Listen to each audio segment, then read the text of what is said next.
Well, I just got off a night bus, which was a literal bus where you slept in, and now I'm in Phnom Penh in my hotel, just waiting to check in. Only had to walk about 2.5 miles to get here at 5:30 in the morning, but what are you gonna do? Now, Phnom Penh is actually the capital city of Cambodia, and there's a lot to see out here. Our first stop will be a temple that dates back to the 13th century.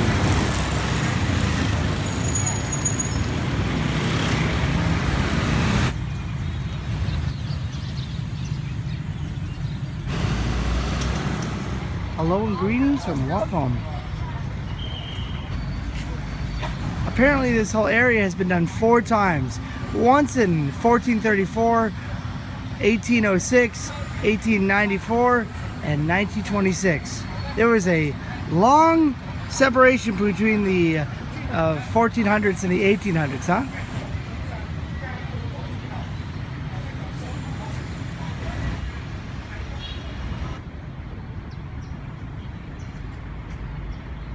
And this place was built on a hill to showcase the 4 Buddhas which are inside. It looks like this is the Cambodian version of a taiko, a big drum you bang at ceremonial celebrations.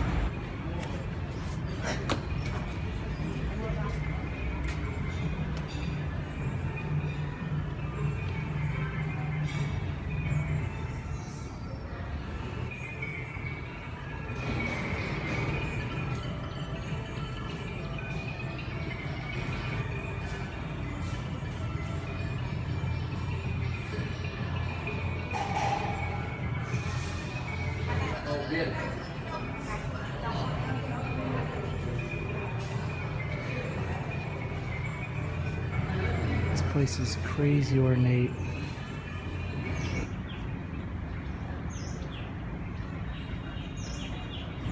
And I think this thing right here is called a stupa.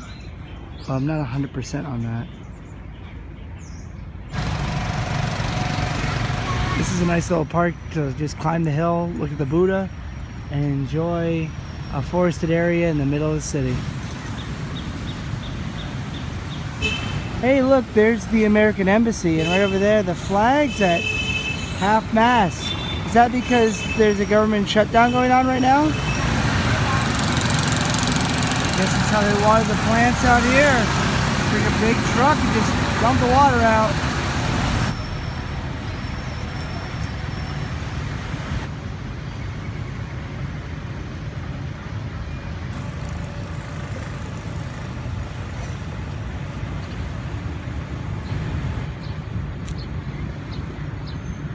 It's hard to tell this place was at one time owned by the French.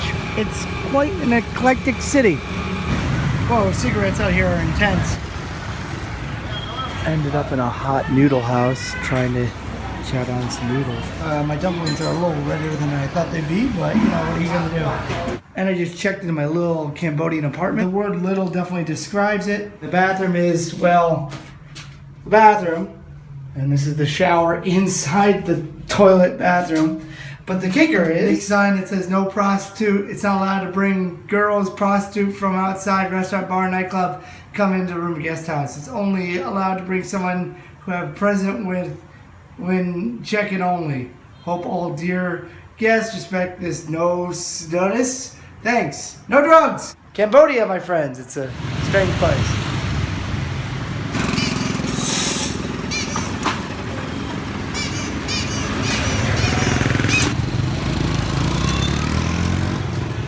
It looks crazy.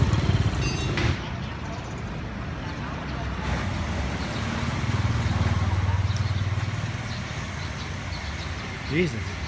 As stated before, the French did take over Cambodia for a while, and that big monument right there is the dedication of independence from France.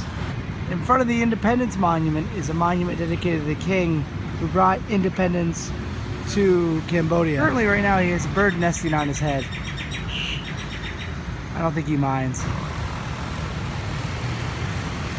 A notable site next to the Independence Monument would be this right here. This, my friends, is the North Korean Embassy.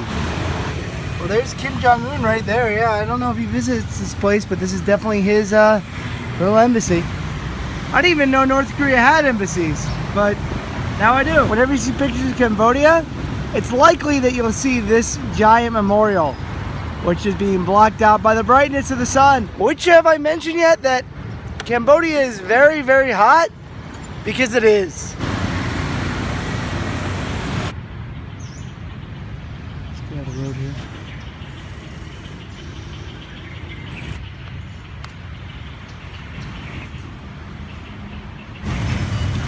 I don't know how this person's doing it right now, but they're dancing up a storm in like 80, 90 degree weather. More power to them.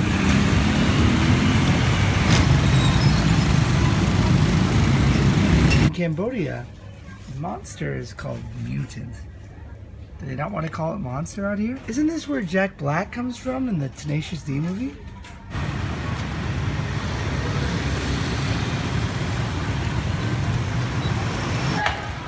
Phnom Penh is completely different from Siem Reap. This is definitely a city, which tourism is kind of something that's second thought.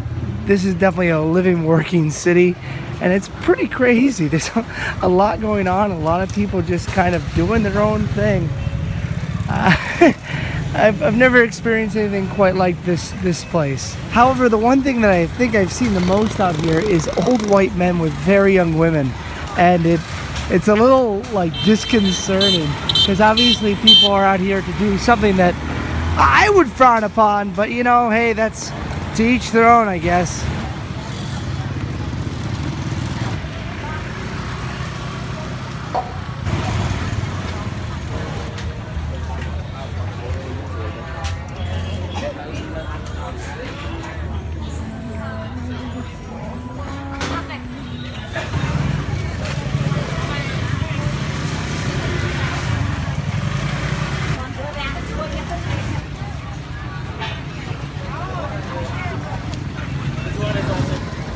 And since it's so very, very hot, night markets out here are incredibly popular.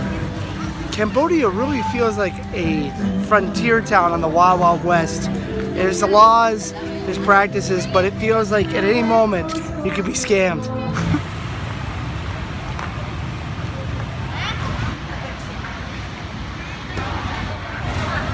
Every one of these bars on the street is filled to the brim with women just waiting for people. It's amazing to see the differences in two Cambodian cities because they're completely different from one another. Phnom Penh seems a lot different from Siem Reap. They want to get money from somewhere, but one is on tourism and then one is on like business and relations with ladies. It's weird. But as I always say, you can do it, I can do it, we can all do it. Stay groovy and have a wonderful day. Peace. This sign makes more and more sense every time I see it. And this is one heck of a time to realize that I don't have any AC in this place.